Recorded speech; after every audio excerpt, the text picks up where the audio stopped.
반갑습니다. 다쿠TV의 다쿠스입니다. 오늘은 제가 여러분들께 최근에 부동산 관련돼서 여러가지 대책들 많이 나오고 있는데, 그 중에서도 임대사업자 관련해서 최근에 논란이 된 그런 사항들을 제가 한번 정리를 해서 여러분들께 한번 정확하게 말씀드려 볼까 합니다. 최근에 이제 나온 그 막 논란거리들 중에 가장 좀 핵심인 것이 소급 적용이라는 얘기가 가장 많이 나오고 있습니다. 지금 제가 최근에 제 영상에서도 그런 얘기를 많이 제가 드렸었는데, 예를 들어서 최근에 저도 예전에 2018년도 그때 이 정부, 문재인 정부 처음에 출범해서 여러 가지 부동산 관련돼서 임대사업자 제도가 있었는데요. 그때 당시에 이런 세금 혜택을 임대사업자, 민간 임대인들 그들에게 줄 테니까 정부에서 모든 것을 다 임대를 하지 못하기 때문에, 공공임대가 커버가 거의 다 모든 것이 불가능하기 때문에 민간인들로 하여금 이렇게 해서 뭐 이렇게 전월세를 안정적 가격으로, 여러분들 지금 아시겠지만 연 5% 상한, 그 다음에 10년 동안 또는 뭐 5년 동안 팔지 못한 이런 단기 또는 중기, 장기, 이런 단기, 장기죠. 그 관련해서 임대사업자를 하게 되면 처음에는 많이 또 등록을 안 하시다가 정부에서 어쩔 수 없이 양도소득세 면제라든지 이런 여러 가지 혜택을 줬었는데, 거기에 장특공제 혜택과 양도소득세 100% 감면, 이런 면제가 나옵니다. 여러 가지 뭐 많은 얘기가 있지만 내용을 제가 한번 띄워보겠습니다.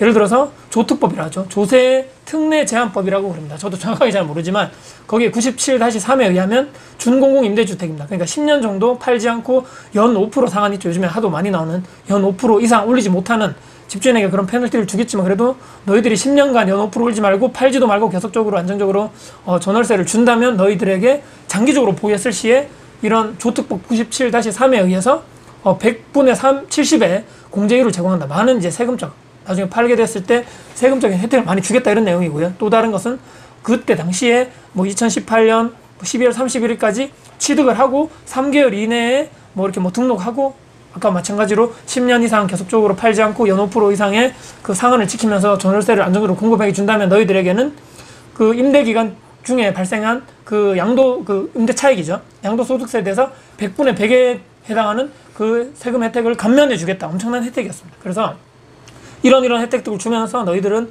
이거 좀 해라. 민간에서 좀 이렇게 많이 해서 세금 혜택 줄 테니까 이 10년 동안 계속적으로 너희들 팔지 말고 안정적으로 싸게 좀 이런 뭐 전월세를 공급해. 이런 측면에서 이 정부에서 그때 당시에 이런 혜택을 주면서 했었는데, 최근에 관련해가지고 이런 혜택을 최근까지도 이런 내용에 대해서 정확하게 임대사업자 폐지 뭐 이런 내용도 있었고, 여러 가지 뭐 다시 뭐 8월 11일이었나요? 뭐 7일이었나요? 그때 당시에 계속적으로 다시 뭐 임대사업자 보완을 했지만 이런 내용들에 대해서는 소급 적용하겠다. 예전에 줬던 혜택을 다시 뺏겠다. 이렇게 해서 요즘에 많은 또 임대사업자분들, 저를 포함해서 또 다주택자분들, 일부 또 임대사업자 등록하신 분들 중에 이렇게 논란이 상당히 많이 되고 있죠. 근데 이제 이런 세금 혜택, 기존의 임대사업자에게 주고 나서 1년, 2년 있다가 다시 현재 상황에서 국가가 약속했던 세금 혜택마저 다시 뺏고 없애려 한다니, 와, 이거만 국가 누굴 믿어야 되나, 정부를 내가 진짜 믿고 했었는데 아무런 그거 나는 뭐 낼 거 다 내고 세금 낼 거 다 내고 신고 다 하고 5% 이상 딱딱 지키면서 했었는데, 이제 와서 와, 이거 뭐 세금 혜택 다 빼앗는 건 이거 도대체 위헌 아니냐, 헌법 위반 아니냐, 이런 얘기가 많이 나오고 있는 거죠. 언론에서 일반 사람들이 또 연일 또 비판하고 있습니다.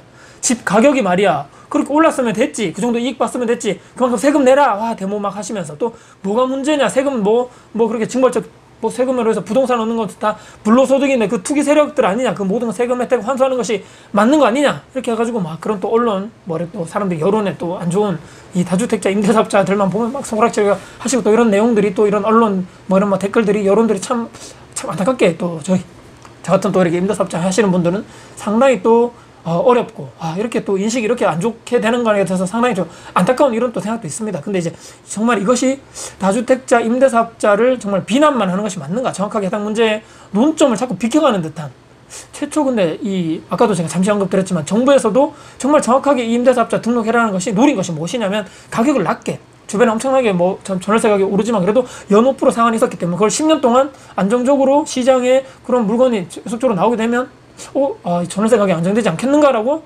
그들이 예측하고 정부 여당에서 그렇게 추진했다는 것이죠. 근데 이제 뚜껑을 열어보니까 완전히 지금 뭐 서울 수도권을 시작으로 필두로 해가지고 몇 년 동안 계속적으로 올랐죠. 근데 이제 과연 이게 근데 임대사업자의 또 다주택자만의 문제일 것인가, 규정대로 다 할까 했다 말씀드렸죠. 근데 말씀드렸지만 수요 공급의 문제가 저는 100% 맞다고 생각하고요. 지방에 또 이렇게 반대로 따지면 서울 수도권 말고 또 광역시 이런 데 말고 지방에 임대사업자 물건 등록하신 분들이 있죠. 근데 그들 중에서도 4, 5년, 10년 가까이 아무것도 오르지 않고 전월세 가격이 오르지 않는 것도 많습니다.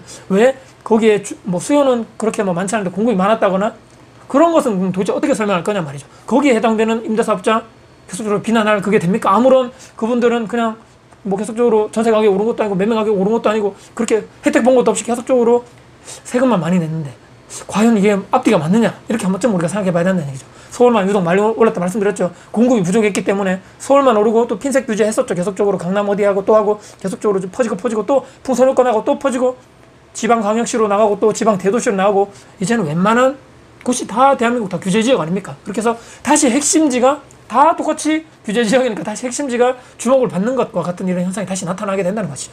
그렇기 때문에 정부만 믿고 임대사업자 등록해서 세금 다 내고 시키는 것만 다 했는데 왜 이제 와서 뒤통수 팍 때리냐? 범죄자 취급하냐? 본인들 정책 문제는 전혀 없었느냐? 약속했던 것도 손바닥 이렇게 뒤집듯이 말이야 쉽게 먹박하는데 지금 누가 정부의 정책을 신뢰하고 믿을 수 있겠느냐? 이런 얘기가 나올 수밖에 없다는 얘기죠.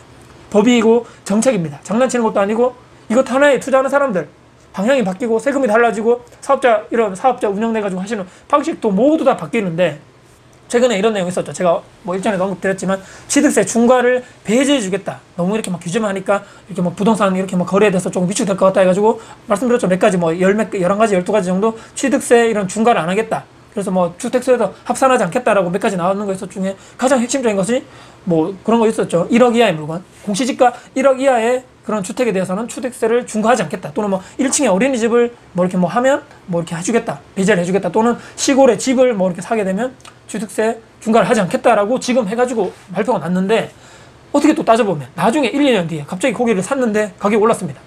이것도 나중에 혹시라도 이 뭐 요즘에 나오는 것들이 다 갑자기 막 반시장적인 정책이 나오고 소급적인 내용이 가장 하도 많이 나오다 보니까 1, 2년 뒤에 갑자기 거기 물건 올랐다 해가지고 야 너 그때 당시에 취득세 중과 안 했는데 이제 안 되겠다. 다시 소급 적용해가지고 너 다시 예전에 했던 취득세 8% 12% 너 내.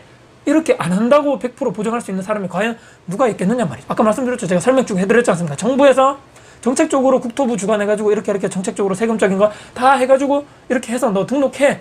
또 10년 동안 너 해.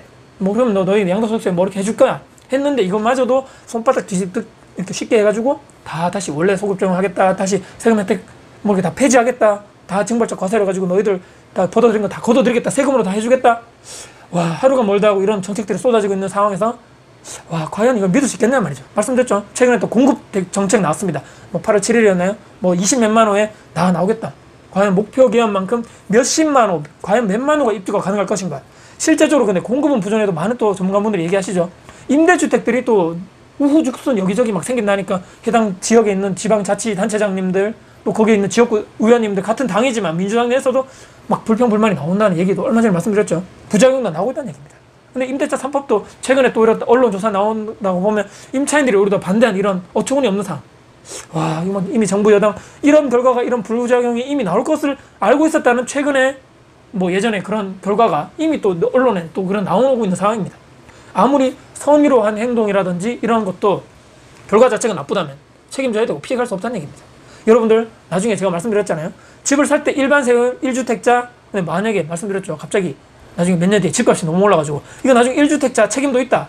무주택자 분들이 1주택자 그런 뭐 너희들 마음을 아느냐. 너희들 1주택자들 주택자 있는 놈들 때문에 이 무주택자들이 고통받고 전월세 가격이 올라가는 거 아니냐. 이렇게 안 하라는 법이 없지 않습니까? 그렇기 때문에 너희들 그때 당시에 취득세 1% 냈어?